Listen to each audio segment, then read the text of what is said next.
Hello again. This is Enoch Eugene McClain.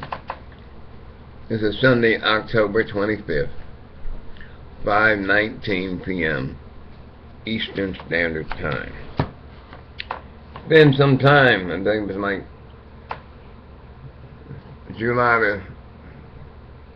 the 31st. 1st of August was the last time I was able to make transmission. I speak to you good people.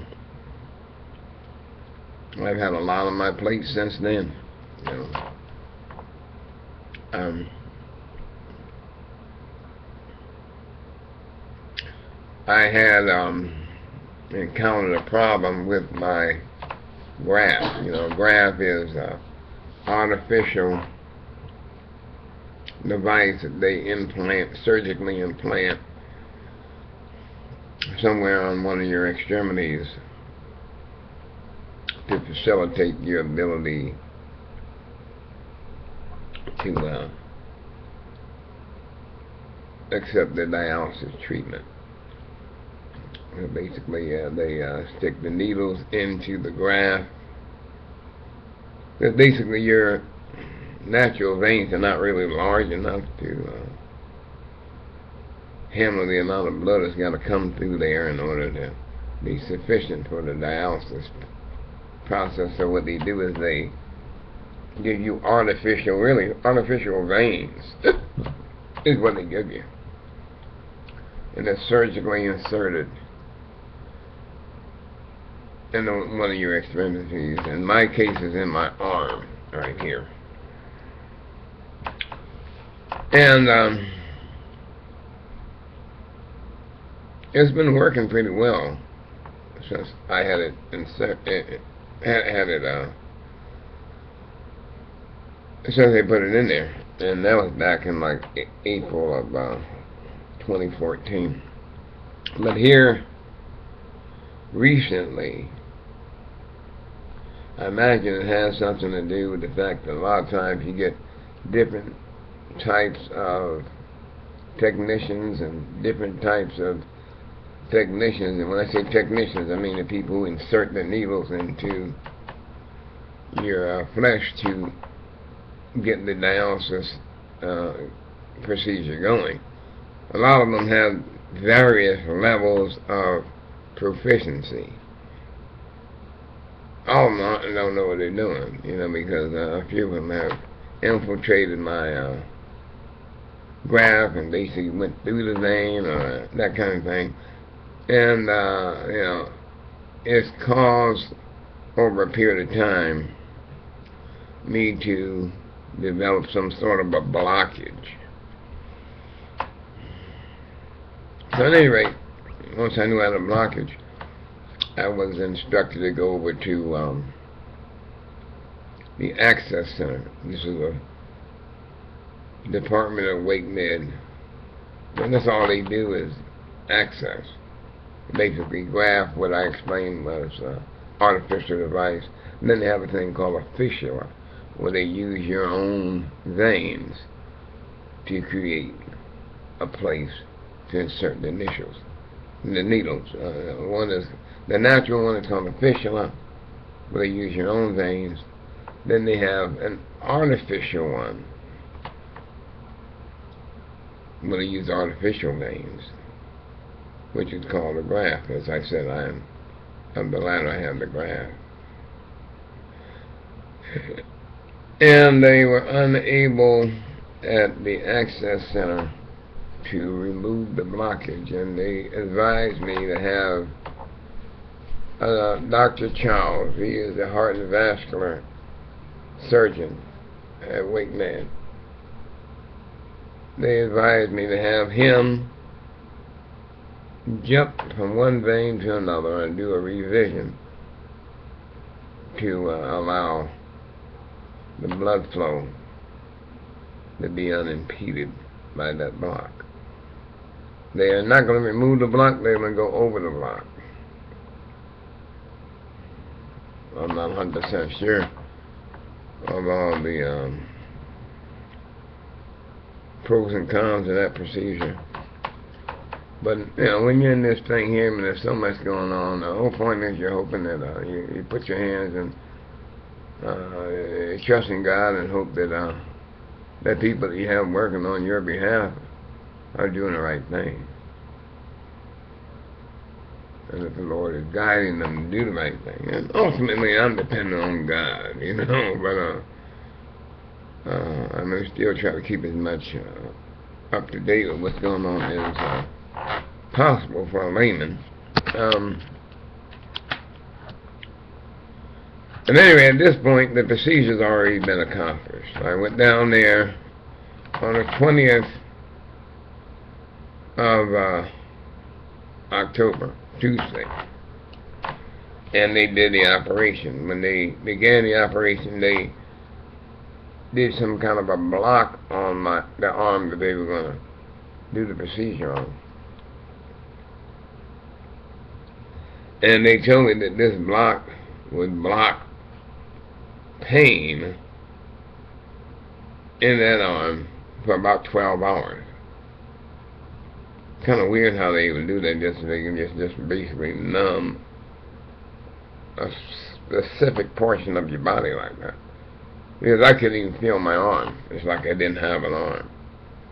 You know, there's no feeling in it at all. You know, I could see you shaking my hand. I wouldn't even know. It's like you were shaking that guy's hand over there or something. Very, very weird sensation. At any rate, they told me the block would last for about 12 hours.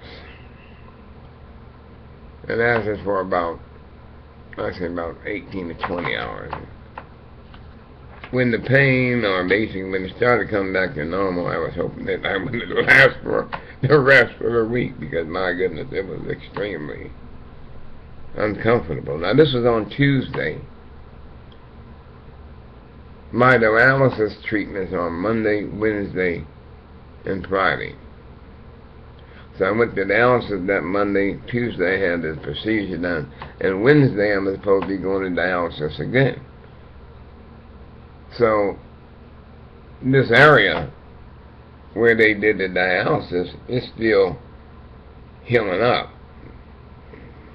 I mean, when they did the procedure, it's still healing up, but they said I can still use my graft.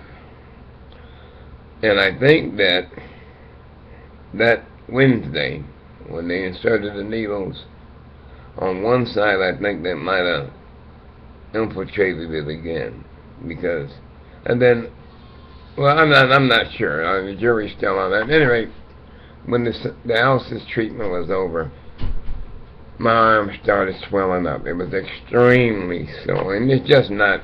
That's not how dialysis treatments usually work. They're not the most pleasant circumstance, but the only real discomfort is when they first insert the needles and when they take them back out.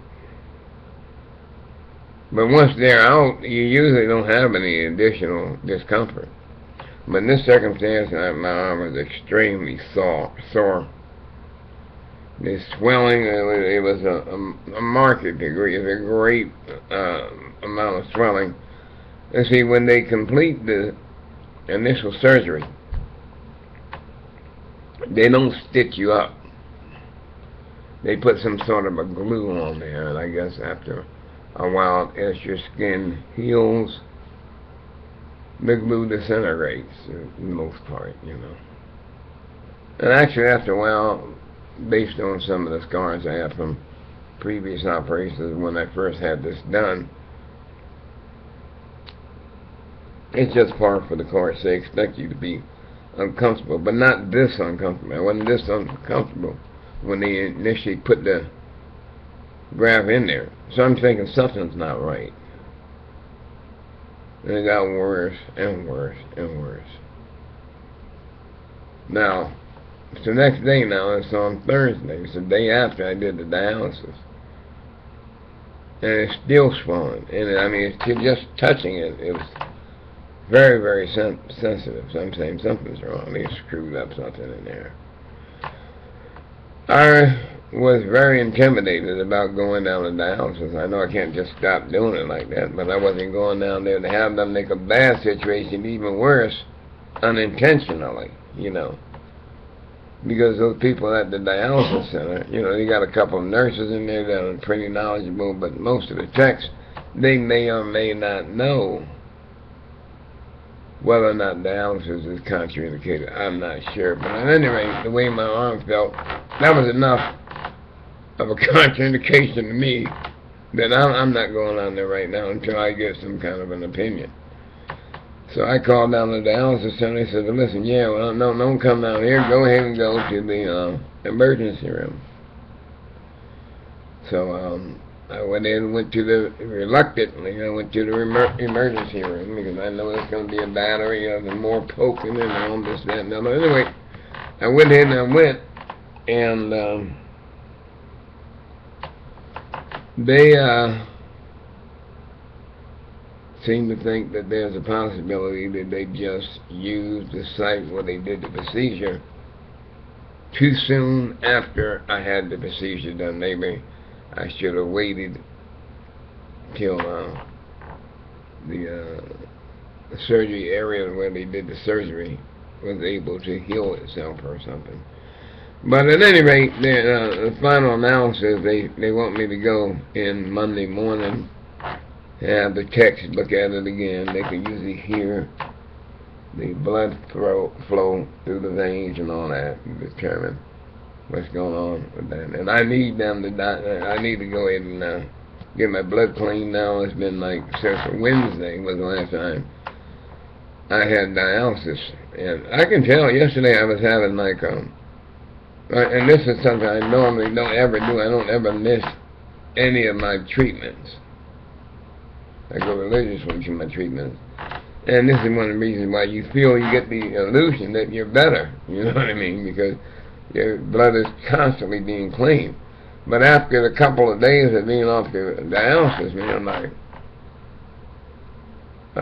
throat started getting dry, began getting short of breath and all that. But a lot of it had to do with the fact that with all the pain I was experiencing, kind of caused me not to be able to go to sleep.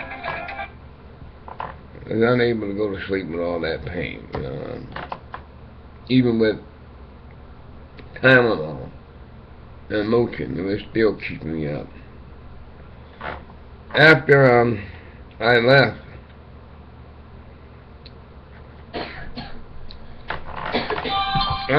the next day,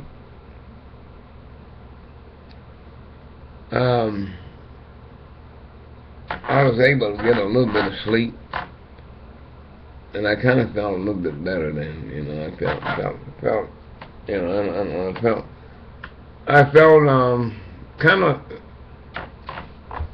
felt like I was, to the most part, back to normal, like I normally do after a day or so after dialysis treatment.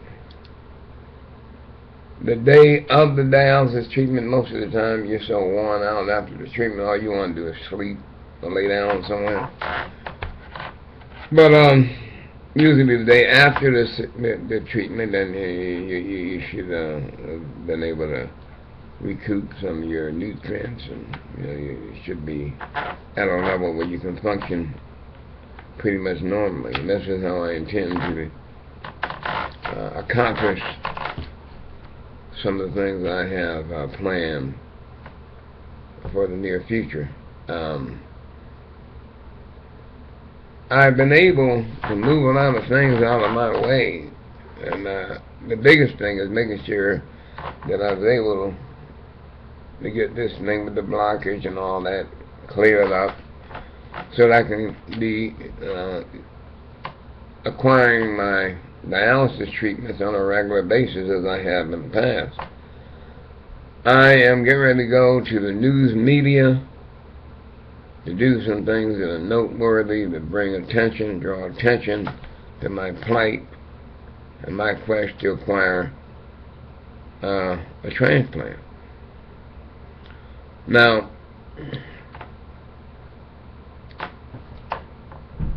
as you may or may not know, I'm 60 years old, almost 61. I'll be 61 in February. And I don't know how to swim. I haven't ridden a bicycle in 25 years. And I don't jog, but I'm interested in doing a half Ironman triathlon. Yes, I'm pretty ambitious undertaking. But at this point, I've had a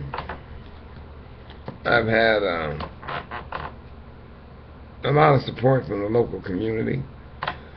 Mr. Gary Custer, he is the vice president of franchise construction with Golden Corral. Very nice gentleman. He has his circumstances. His company is springing for a sponsorship, a year's sponsorship at Fitness Connection Fitness Center. It's a gym in North Hills. So I've got that out of the way. You know, I haven't gone to train yet. I hope they don't think I'm disinterested, but I needed to make sure and everything cleared out of my way so I can do this. And on a serious basis. Now, something wrong.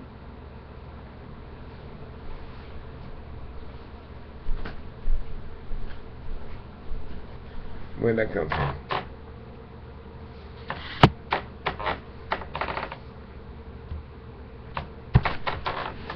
Am I still good? Yeah, sorry about that. That's my little IT person, Miss Walker, without whom any of this might not be possible. Yeah, she's my little IT engineer. Give her a little round of applause. At any rate, a lot of stuff I'm still learning about, you know. But make a long story short, I won't bore you any further than I have to. I am going to start training this month, and I will be providing daily updates of my training sessions. You guys are going to be able to see me learn how to swim, learn how to increase my endurance on a bike, to get my endurance in regards to running to where I'm able to do what needs to be done to accomplish this thing that I'm setting my sights to do. Now, once I contact the media, it's on. I'm at the point of no return. I can't come back then. My entire life's reputation is going to be on the line. So, you have an opportunity to see me do something extremely noteworthy. I'll fall down on my face. I don't like falling on my face. I don't do that well. So, anyway, it's going to happen. It's not going to happen tomorrow. I'm looking at 3 months of training. They're telling me I probably need more than that. They may be right. But at any rate, I'm going to start doing this on a daily basis, and I want to go ahead and, well, I won't be training every day. You know, on the days that I'm not doing dialysis, I'll be doing my training sessions. And so far, the doctors say as long as I'm healthy and all that, there's no good reason they can see that I shouldn't be able to at least try it. You know, they're not setting any obstacles like that in my way. You know, and not only that, I've researched, and I know there are others who have ran marathons. Full marathons while being dialysis patients. But I think some of them were real young. They weren't 61 years old when they were doing it. But in either event, that's beside the point, I believe. But, I've got a partner, JC. It's Jesus Christ. He'll be with me every step of the way. And a partner like that, you know, it's impossible to lose. So I mean, that's why I'm at whatever it takes. You know, I intend to have the victory and ultimately a better quality of life by the time all this is over with. Now, I also intend on writing about this entire experience, not just in real time as it's happening, but also in future tense. So I'm going to write about what I intend on doing next week, possibly even next month, before I've actually done it. And then I've got to live my life in such a way that I got to catch up to whatever it was that I've written. This should be interesting. So I guess by now you probably think this guy's got to be certifiable. He might be right, you know, never can tell. Stay tuned to find out. And anyway, I'll let you get back to your life. I do appreciate your time. I will be signing off, and I will be getting back with you as soon as it's feasible. In the meantime, God bless. Live long and prosper. Talk to you later.